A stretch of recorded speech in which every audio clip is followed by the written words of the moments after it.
하나님 아버지, 마음의 문을 열고 귀를 열고 눈을 엽니다. 하나님 말씀하옵소서. 예수님 이름으로 기도드립니다. 아멘. 창세기 2장 7절에 보면은 하나님은 흙으로 사람을 지으시고 생기를 그 코에 불어넣어 주셔서 살아있는 인간, 생명, 살아있는 인간을 만드셨다고 말씀하고 있습니다. 이 최초의 인간의 이름을 가리켜 아담이라고 합니다. 아담이라는 뜻은 사람이라는 뜻입니다. 특히 남자라는 뜻입니다. 하나님께서는 아담을 지으실 때 그냥 지어 놓으시지 않으셨습니다. 아담이 거처할 특별한 장소를 동시에 마련하셨다고 하는 사실은 놀라운 일입니다. 이것은 마치 새로 결혼한 사람들은 지나온 과거에 있는 부모님 집에서 같이 살다가 결혼하게 되면 새 집을 장만하고 들어가서 새 집에 사는 것처럼 하나님께서는 아담을 지으시고 새로운 집에서 새로운 거처에서 살 수 있도록 특별한 한 지역을 만들어 주셨습니다. 우리는 그것을 가리켜 에덴 동산이라고 말을 합니다. 참 하나님은 자상하시고 섬세하시고 배려가 깊으신 분이십니다. 만약에 말이죠, 하나님이 흙으로 사람을 지으시고 그 코에 생기를 넣어서 사람을 만들어 놓고 너 알아서 살아라 그랬더라면 얼마나 황당했을까요? 집도 없지요, 국경도 없지요, 나라도 없지요. 그 넓은 지구 땅 어디 가서 어떻게 살 수가 있겠습니까? 하나님은 아담을 지으시고 아무 걱정 없이 은혜 가운데서 축복된 삶을 누릴 수 있도록 준비를 섬세하게 하셨다고 하는 사실입니다. 인간을 만들기 이전에 우주를 만드시고 지구를 만드시고 땅을 만드시고 하늘을 만드시고 공기를 만드시고 빛을 만드시고 산천 초목을 만드시고 짐승을 다 만들고 난 다음에 인간을 만드신 우리 하나님은 아담을 만드시고 난 다음에 아담이 정말 살 수 있는, 정말 하나님의 창조를 즐기면서 살 수 있는 그런 공간을 만들어 주신 것입니다. 사랑하는 성도 여러분, 하나님이 세상에 여러분을 보내실 때는 그냥 알아서 살아라 이렇게 보내지 않았다는 사실을 믿으시기를 바랍니다. 하나님은 여러분을 돌보실 것이며 섬세하게 배려할 것이며 축복하실 것입니다. 너희는 먼저 그 나라와 그 일을 구하라. 너는 무엇을 먹을까, 무엇을 마실까, 무엇을 입을까 염려하지 말라. 이것은 하나님 없는 사람들의 관심이요, 너희는 먼저 그 나라와 그 일을 구하라. 그리하면 이 모든 것을 너희에게 더하여 주시리라. 여러분 자신이 건강해질 것을 믿으시기를 바랍니다. 여러분 자신이 하나님의 놀라운 축복 안에 여러분이 참 기막힌 삶을 사는 주인공이라는 사실을 깨닫게 되시기를 바랍니다. 어떤 사람은 자기가 비극의 주인공이요, 우주의 고민을 홀로 안고 돌아다니는 사람 많아요. 그런 사람이 하나도 없게 되기를 바랍니다. 낙엽을 밟으면서 낙엽 밟을 필요가 없어요. 그냥 열심히 살면 됩니다. 그럼 하나님이 축복 주실 줄로 믿습니다. 하나님이 만들어주신 이 최초의 공간을 가리켜 우리는 하나님의 나라라고 부르는 것입니다. 8절을 보시길 바랍니다. 8절 시작.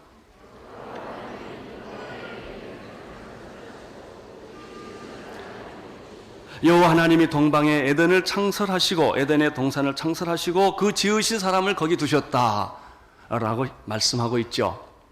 하나님이 만들어주신 곳은 해가 뜨는 축복의 장소입니다. 동쪽에 에덴이라고 하는 한 공간을 만들어 주셨습니다. 놀라운 사실은 하나님이 예비하신 아담을 위해서 예비한 그 장소는 크고 어마어마하고 광활한 제국이 아니었다는 사실입니다.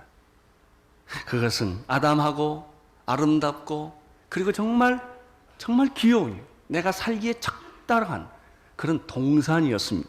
하나님의 나라는 제국이 아니라 동산입니다. 그러나 인간은, 하나님을 떠난 인간은, 죄인은 제국을 만들기를 원합니다. 로마 제국을 만들기를 원하고, 사라센 제국을 만들기를 원하고, 러시아 제국을 만들기를 원하고, 일본 제국을 만들기를 원해요. 독일 제국을 만들기를 원해요. 왜 인간이 제국을 만들려고 할까요? 지배하고 통치하고 다스리기 위하여. 그것은 하나님의 나라가 아닙니다. 지금도 많은 사람들은 자기가 왕이 되기를 원하고 통치자가 되기를 원하고 제국을 만들기를 원하지요. 제국을 만들면 어떻게 될까요? 러시아 제국을 보십시오. 일본 제국을 보십시오. 제국을 만들면 인간을 통치하고 인간을 다스리고 인간을 수단과 방법으로 쓰기 시작하는 것이죠. 제국이 생기는 것은 인간이 노예가 되었다는 것을 의미합니다. 얼마나 살벌하고 무서운 세상인지 모릅니다. 인간의 이상은 제국을 만드는 것입니다. 하나님의 이상은 하나님의 나라, 아름다운 동산, 사람이 숨쉬고 사람이 안심하고 쉴 수 있고 평안을 누릴 수 있고 회복할 수 있는 집을 만들기를 원하십니다. 그것이 교회입니다. 교회는 제국이 아니라 가정입니다. 내가 숨쉬고 하나님을 만나고 찬양하고 위로를 받고 회복이 되는 그런 장소가 바로 에덴 동산이었습니다. 하나님이 계신 곳은 생명이 있습니다. 생명이 있는 곳에는 빛이 있습니다. 빛이 있는 곳에는 사랑이 넘치는 것입니다. 바로 그곳에는 말씀이 있습니다. 이것이 에덴 동산이었습니다. 하나님은 아담을 만들어 주실 뿐만 아니라 아담이 살 수 있는 완벽한 장소 에덴을 만들어 주셨습니다. 에덴이란 뜻은 무엇일까요? 그 어원 자체가 기쁨이라는 단어와 비슷한 어원을 가지고 있습니다. 에덴 동산은 쉽게 다른 말로 말하면 기쁨의 집입니다. 기쁨이 있는 것이. 집이 큰 것이 중요하지 않아요. 웃음이 있어야 돼요. 여러분, 집이 화려하고 비싼 것이 중요하지 않아요. 평화가 있어야 돼요. 하나님이 축복이 있는 것, 그것이 에덴 동산이었습니다. 장소란, 집이란 그 자체보다 누가 사느냐가 더 중요합니다. 그리고 그 집에서 무엇을 하느냐가 중요합니다. 에덴 동산에는 죄나 죽음이나 병이나 고통의 그림자가 없는 곳입니다. 하나님이 인간을 위하여 예비하신 완벽한 장소입니다. 그러나 죄를 짓고 난 인간은 에덴 동산을 잃어버렸습니다. 에덴 동산을 잃어버린 인간은 그 후로부터 에덴 동산을 생각하는 능력이 없는 것입니다. 우리는 에덴 동산에서 쫓겨난 저주와 죽음과 고통과 가시밭길이 있는 이 기막힌 투쟁하고 전쟁하고 서로 죽이는 살벌한 세상에서만 살아왔기 때문에 우리가 생각할 수 있는 사회라든지 세상은 이런 세상밖에는 개념이 별로 없는 거예요. 나는 오늘 여러분들 마음속에 하나님이 아담을 위하여 첫 번째 만들어줬던 그 축복의 동산, 행복의 동산이 마음속에서 회복되기를 축원합니다. 나는 여러분의 가정이 에덴 동산이 되기를 바라는 것입니다. 나는 오늘의 교회가 바로 이런 에덴의 축복 있는 곳이 되기를 바라는 것입니다. 나는 우리 한국 사회가 바로 하나님이 축복해 주었던 이런 에덴 동산과 같은 그런 축복의 장소가 되기를 바라는 것입니다. 8절에 보면 제일 끝부분에 그 지으신 사람을 거기 두시고 라는 말이 있습니다. 하나님께서 에덴 동산을 만드시고 지으신 사람을 거기에 두셨습니다. 왜 에덴 동산을 만드셨을까? 왜 에덴 동산에 사람을 거기에 두셨을까? 15절에 조금 지나가면 해답이 있습니다. 15절을 보십시오. 시작. 여호와 하나님이 그 사람을 이끌어 에덴 동산에 두사 그것을 다스리며 지키게 하시고. 에덴 동산은 아담에게 준 결혼 선물입니다. 인간이 완벽하게 살 수 있는 장소입니다. 그래서 아담을 거기에 두셨는데 거기에 두신 목적은 두 가지입니다. 지키게 하시고 다스리게 하자.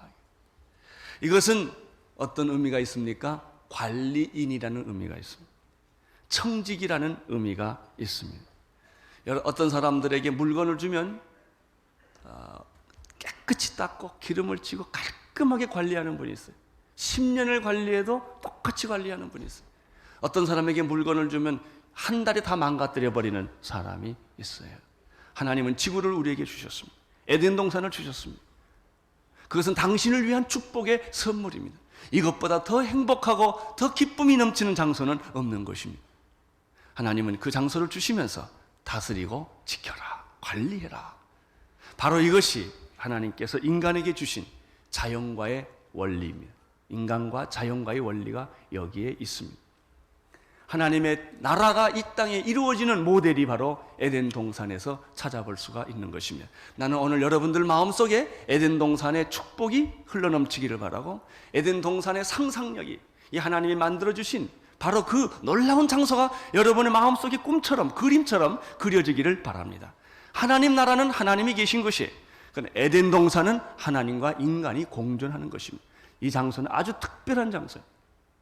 우리가 죽으면 하나님 나라 갈 거예요. 그러나 이 지상에서 하나님과 인간이 함께 공존하는 자리가 바로 에덴 동산이었다고 하는 것입니다. 죄를 짓고 난 인간은 그 후에 하나님과 인간이 만나는 장소가 극히 제한됐는데 그게 지성소예요. 그 제사를 드리는 장소로 밖에는 만나는 기회가 없는 장소이지만 에덴 동산은 삶을 누리며 교제하며 축복하며 찬양하며 예배하는 이 아름다운 공간이 에덴 동산이었다는 것입니다. 오늘 우리는 예수 그리스도를 믿음으로 말미암아 하나님의 자녀가 되었기 때문에 다시 내 마음에 하나님의 만들어주신 그 놀라운 에덴이 회복되기를 바라고, 우리의 사회가, 우리의 가정이, 우리의 교회가 바로 이런 자리로 회복되기를 바라는 것입니다.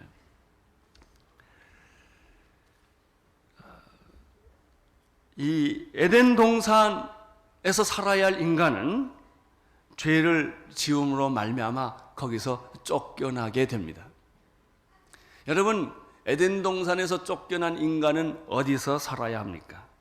창세기 3장 18절 19절에 보면은, 이게 다음에 설교할 내용입니다마는, 에덴 동산을 벗어난 인간은 그가 경험한 땅은 저주의 땅이었습니다. 질병이 있고 비바람이 있고 추위가 있고 고통이 있고 굶주림이 있는, 생존 경쟁, 살벌한 전쟁이 있는 그런 곳입니다. 가신덤불을 냈습니다. 엉겅퀴를 냈습니다. 인간은 종일토록 수고하고 이마에 땀을 흘려만 먹고 살아요. 얼마나 비참한 존재인지 몰라요. 직장을 잘 나가다가도 우리는 가끔 이런 생각합니다. 이게 인생인가?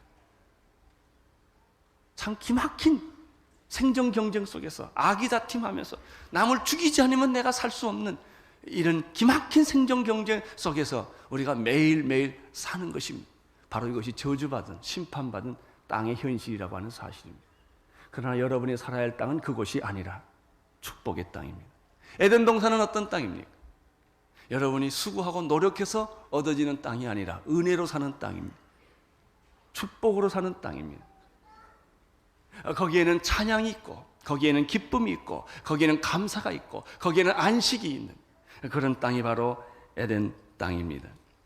10절에 우리는 에덴 동산에 대한, 9절에 우리는 에덴 동산에 대한 새로운 정보를 하나 얻게 됩니다. 9절을 보십시오. 시작.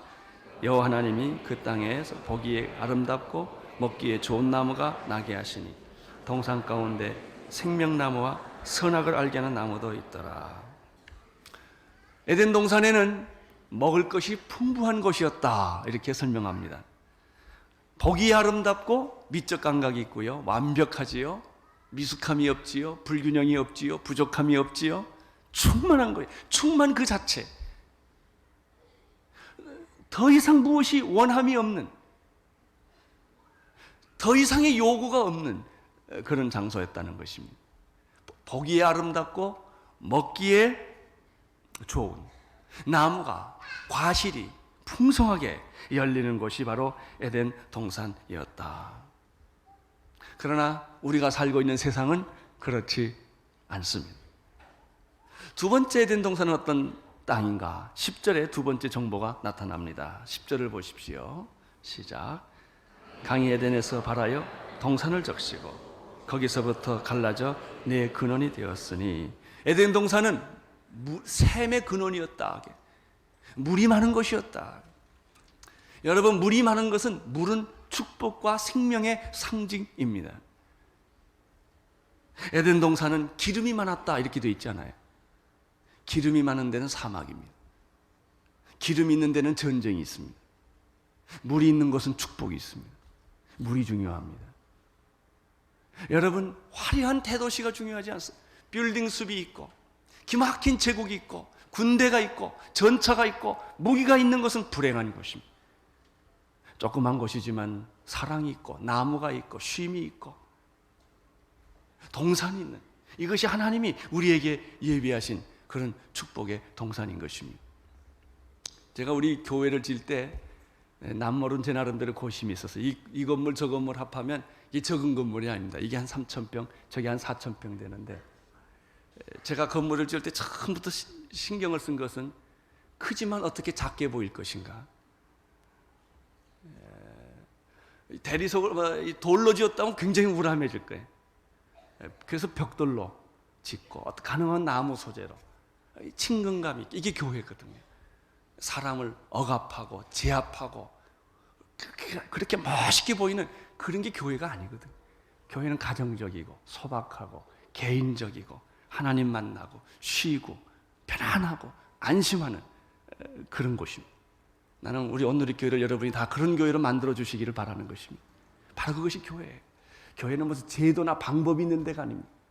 사랑이 있고 용서가 있는 것, 관계가 있는 것, 바로 이런 것들이 에덴 동산과 같은 것입니다. 먹을 것이 있고, 오면 항상 영적으로도 먹을 것이 있고, 여기 오면 항상 육적으로도 배불리 먹을 수 있고, 쉼을 얻을 수 있는 그런 곳인 것입니다.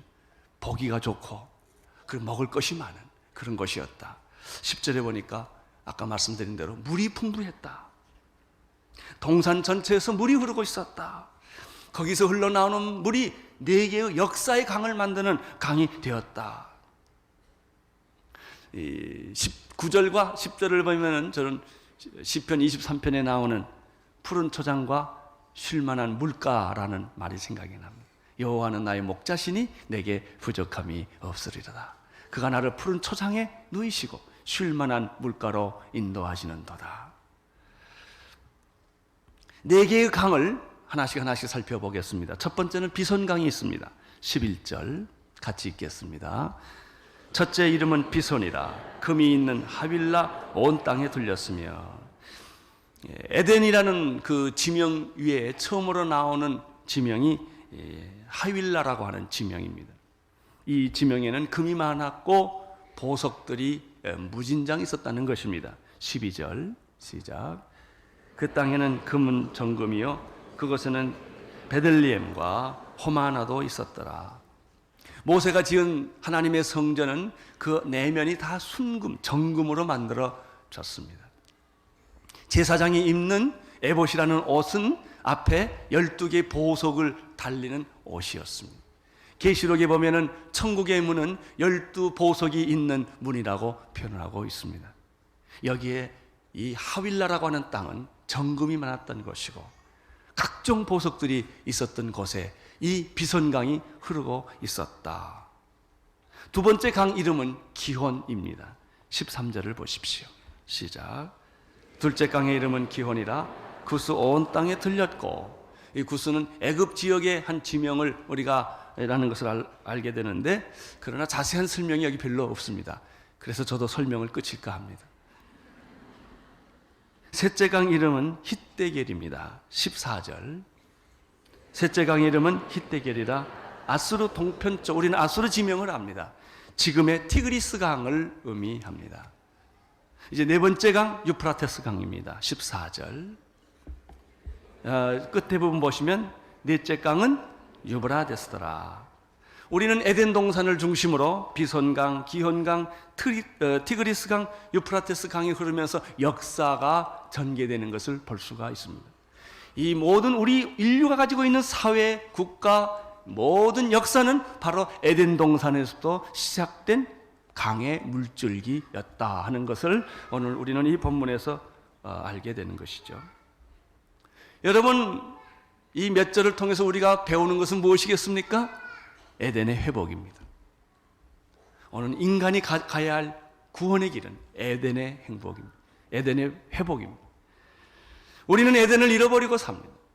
죄로 말미암아 저주를 받아서 저주의 땅에서 흉년을 맞이하며 지진이 일어나며 화산이 터지며 사람이 죽으며 자연재앙뿐만 아니라 인재를 맞이하는 이 죽음의 땅에서, 저주의 땅에서 우리가 매일매일 살아가고 있는 것이죠. 다리가 부러지고 백화점이 무너지고 비행기가 떨어지고 가스가 폭발하고, 이것이 우리가 살고 있는 현실이에요. 이것이 우리가 살아야 할 결론이 아니에요. 여러분, 우리의 마음속에 있어야 할 꿈은 에덴의 회복이에요. 하나님이 그 땅을 우리에게 주셨기 때문입니다. 예수 그리스도로 말미암아 옛사람이 사라지고 죽어지고 새 사람이 생기는 것처럼, 누구든지 그리스도 안에 있으면 새로운 피조물이라. 이전 것은 지나갔으니 보라 새 것이 되었도다. 새 인생, 새 인간, 새 구원을 우리에게 주신 것처럼 우리가 추구해야 할 세계는 새로운 세계입니다. 이 저주받은 세계가 아니에요. 우리에게는 새로운 이상, 새로운 꿈, 새 하늘, 새 땅이 있는 줄로 믿습니다. 여러분, 이 지상에 사는 것이 우리의 인생의 전부가 아니에요. 70, 80 사는 것이 우리의 인생의 전부가 아니요, 영원한 그 하나라가 있다는 사실을 마음속에 이 꿈을 가질 수 있게 되기를 바라는 것입니다. 그렇습니다. 꿈 있는 사람은 절망하지 않습니다. 꿈 있는 사람은 미래를 보는 사람입니다. 그래서 그리스도인들은 언제나 눈이 반짝거리는 사람이에요. 아무리 현실이 고달프고 어렵고 부도 위기가 있다 할지라도 하나님은 나와 함께 계신다. 세상 끝날까지 나는 너와 항상 함께 있을 것이다. 예수 그리스도의 이름으로 나는 너를 회복시켜 주실 것이다. 예수 그리스도의 이름으로 이 민족은 회복될 것이다. 예수 그리스도의 이름으로 이 민족은 통일될 것이다. 나는 이런 믿음을 가지고 있습니다. 이런 꿈이 있습니다.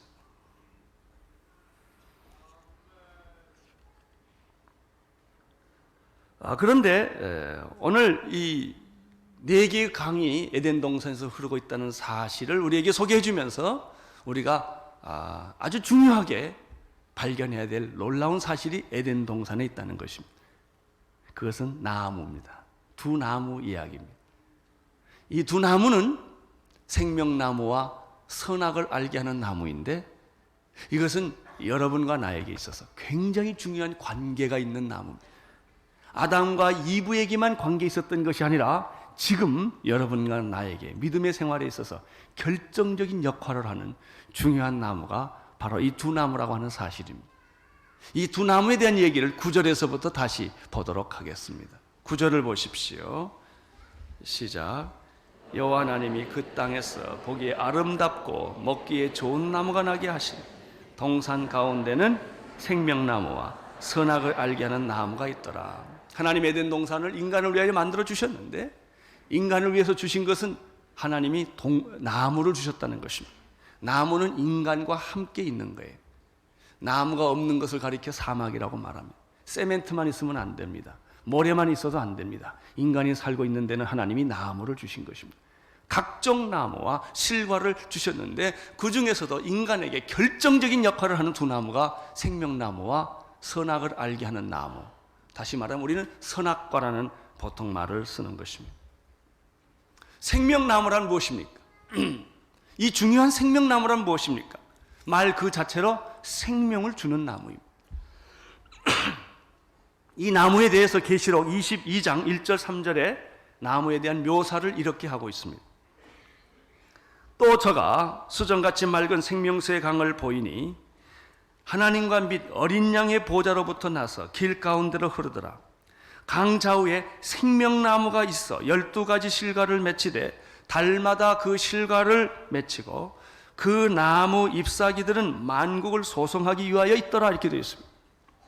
여러분, 하나님 나라에 하나님 보호자와 어린 양 예수 그리스도가 있는 그것에 생명수의 강이 흐르는 것입니다.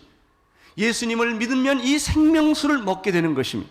이 생명수, 하나님의 보호자에서 흐르는 이 생명수 양 옆에 생명나무가 있다고 말했습니다.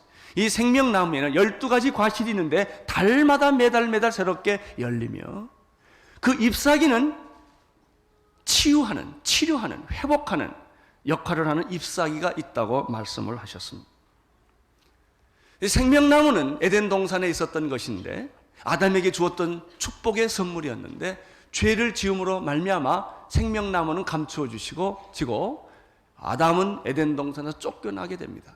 그 후로부터 생명나무는 나타나지 않습니다. 감추어져 있습니다. 그러다가 계시록 2장 7절에 이 생명나무가 다시 회복이 됩니다. 계시록 2장 7절에 보면은 이런 말씀이 있습니다. 귀 있는 자들은 성령이 교회들에게 하시는 말씀을 들을지니하다. 이기는 그에게 내가 하나님의 낙원에 있는, 하나님의 가든에 있는 생명나무 과실을 주어 먹게 할 것이다. 그렇습니다. 바로 이 생명나무는 생명을 주시는 예수 그리스도 그분이십니다. 예수 그리스도를 믿는다고 하는 것은 이 생명나무를 다시 먹는다는 뜻입니다. 예수를 믿는다는 말은 생명나무를 매일매일 먹는 것을 의미합니다. 생명을 먹는 사람은 죽음에서부터 벗어나는 것입니다. 이 생명은 사람들의 빛이라. 생명이 있는 곳에 하나님의 빛이 있습니다. 생명나무를 먹는 사람은 어둠에서부터 벗어나게 될 것입니다. 생명이 있는 곳엔 빛이 있고 빛이 있는 곳에는 사랑이 있습니다. 생명나무를 먹는 사람은 미움에서부터, 저주와 분노와 이런 싸움에서부터 그는 자유함을 받게 될 것이며 사랑과 용서의 마음을 갖게 될 것입니다. 이것이 생명나무입니다. 여러분, 사랑이 있는 곳에 말씀이 있습니다. 빛이 있는 곳에 말씀이 있습니다. 생명이 있는 곳에 말씀이 있습니다. 생명나무를 먹는 사람은 매일매일 하나님의 말씀을 먹는 사람입니다. 이것이 생명나무입니다. 나는 오늘 또 여러분이 설교를 통하여 생명나무를 먹는 줄로 믿습니다. 큐티를 통하여 생명나무를 먹는 줄로 믿습니다. 우리가 밥을 먹듯이 우리의 영혼은 이 에덴 동산에 있었던 예수 그리스도로 말미암아 다시 회복되었던 이 생명나무를 우리는 매일매일 호흡처럼 먹고 마시는 것입니다. 이때 우리는 하나님의 사람으로 변하는 것이죠. 하나님의 사람은 하나님의 음식을 먹어야 합니다. 세상 사람들은 세상 음식을 먹는 거예요. 세상에서 쓰는 돈을 먹는 거예요. 그걸 가지고 먹는 사람은 세상 병에 걸릴 거예요. 그러나 하나님의 음식을 먹는 사람들은 하나님의 축복을 받게 될 것입니다. 그러면 생명나무 옆에 있던 또 하나의 나무 선악과는 무엇일까요? 말 그 자체로 선과 악을 알게 해주는 나무예요. 너무 이렇게 복잡하게 생각하지 마. 있는 그대로 해석하면 돼. 생명나무는 생명을 주는 나무예요. 생명나무 과실을 먹으면 생명이 내 안에 있는 것이죠.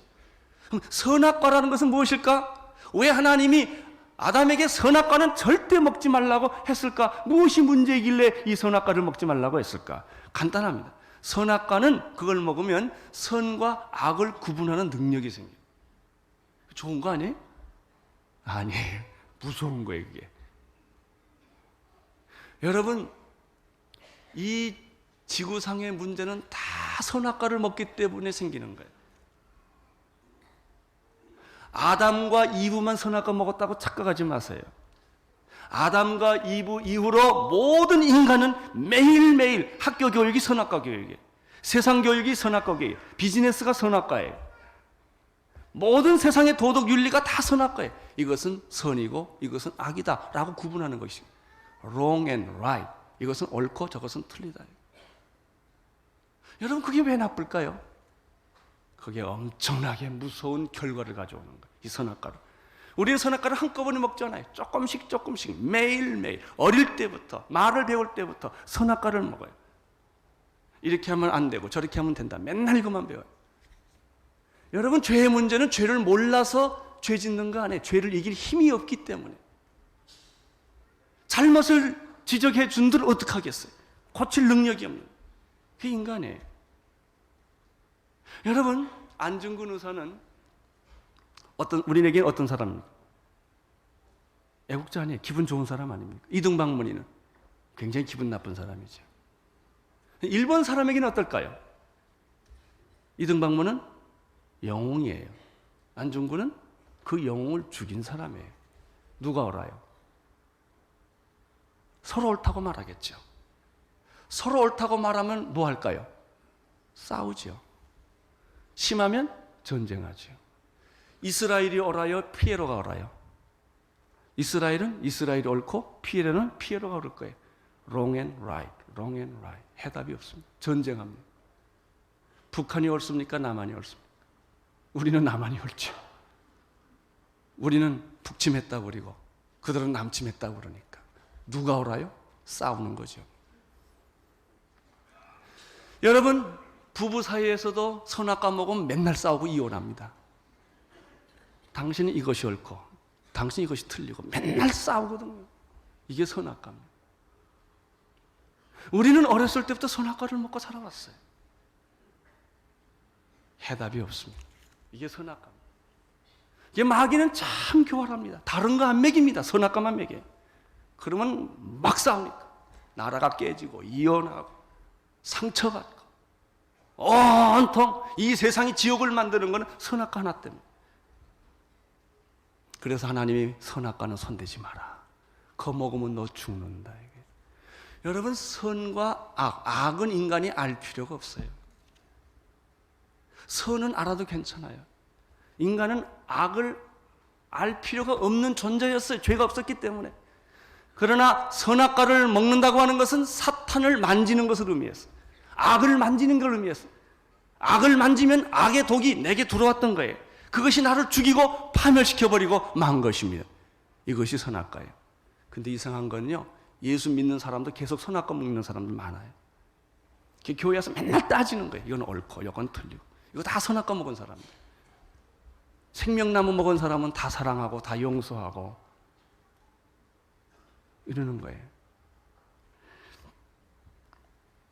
사탄의 전략은 뭘까요? 선악과 먹이는 거예요. 사탄의 전략은 무섭게 여러분에게 찾아오는 게 아니에요. 이빨 크게 이렇게 하고 만또 있고 절대 오지 않아요. 그건 아주 IQ가 낮은 마귀. 나는 마귀다 이러고 오니까 그럼 다 도망가지요. 마귀는 그렇게 하나요? 어떻게? 교활하게 선악과를 먹여. 하나님이 동산나무의 모든 실과를 다 먹지 말라고 했냐? 이러고 오는 거예요. 얼마나 교활하게 오는지 몰라요. 얼마나 간교하게 오는지 몰라요. 그렇게 해서 우리에게 선악과를 먹음으로 계속 비판하게 하고 계속 정죄하게 하고 네가 의롭고 저 사람은 틀렸다고 계속 말하게 만든. 이게 선악과예요. 나는 오늘 여러분들 선악과 먹는 것을 포기하기를 바랍니다. 남 비판하는 걸 포기하기를 바랍니다. 남을 정죄하는 거 포기하기를 바랍니다. 사랑하고 용서하십시오. 여러분 사정하고 남을 개혁하고 남을 꾸중하고 남을 심판한다고 세상이 절대로 안 변합니다. 사랑하고 용서해야 세상이 변합니다. 충고한다고 사람 변할 줄 아세요? 시끄럽기만 해요. 정의를 외치면 정의가 없어집니다. 사랑하면 정의가 생깁니다. 왜 세상에 정의가 없을까요? 사람들이 서로 소리 지르기 때문에 그래요. 다 야단만 치기 때문에 그래요. 대신 십자가 지는 사람이 없어요. 대신 죽는 사람이 없어요. 그 사람은 말하지 않거든요. 그 사람은 조용하거든요. 이게 사랑입니다. 사랑하면 정의가 생깁니다. 사랑하면 사람이 변하는 거예요. 이것이 생명나무예요. 여러분은 생명나무를 매일 먹고 계십니까? 선악과를 먹고 계십니까? 이 설교를 듣고도 나가서 계속 따지는 사람이 또 있을 거예요.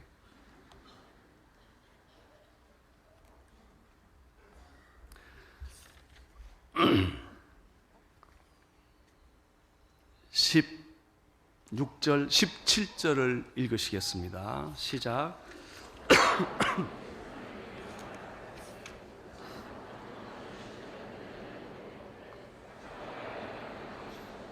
동산에 있는 모든 나무는 다 먹어도 좋다. 축복이 될 것이다. 그러나 한 가지는 손대지 마라. 선악과다. 왜? 선악과는 마귀와 연결되어 있기 때문에. 그거 손을 대면 바이러스 균에 손대는 거하고 똑같다. 눈에 보이지 않는 바이러스 균이 아무것도 아닌 것 같아도 우리는 마귀에게 앞문은 닫았지만 뒷문을 열어놓은 사람들이거든요. 여러분, 여기에 독가스가 들어오면 한 사람만 죽는 거 아니요. 문 열어놓은 사람만 죽는 것이 아니요. 그 방 안에 있는 사람은 다 죽게 돼 있어요. 한 사람이 죄를 범했음에 모든 사람이 다 죄를 범하였느니라. 내가 잘못한 것은 없지만 그 사람이 뒷문 열어놔서 독가스를 받아들였기 때문에 다 죽고 만 거예요. 비행기 떨어지면 뭐 한 사람만 죽나요? 산풍사건에 한 사람만 죽나요? 다 죽지요. 한 사람이 죄를 범했음에 모든 사람이 다 그 절망에 빠지게 된 것입니다. 이 논리대로 한 사람 예수 그리스도로 말미암아 모든 사람이 다 구원받게 된 줄로 믿습니다. 이것이 구원이에요. 구원. 사랑하는 성도 여러분, 마귀와 접촉하지 마십시오. 또 이런 사람 죄를 지면서 죄는 많이 경험해야 죄를 이길 수 있대나? 안 그래요. 악을 경험하면 더 악해져요. 악은 선을 낳지 않습니다. 경험 안 해도 좋으니까 선하게 사시기를 축원합니다. 아예 마귀 옆에는 가지를 마세요. 시험거리 놓고 시험에 들지 말게 하옵시고 이러지 마세요. 그 시험에서 그냥 벗어나가는 것이 제일 좋은 방법. 선악과는 먹지 마세요. 따지지 마세요. 사랑하세요. 이것이 생명나무입니다. 에덴 동산에 주었던 두 나무. 오늘 나는 여러분들이 선악과를 포기하고 생명나무를 선택하는 축복이 있게 되기를 축원합니다.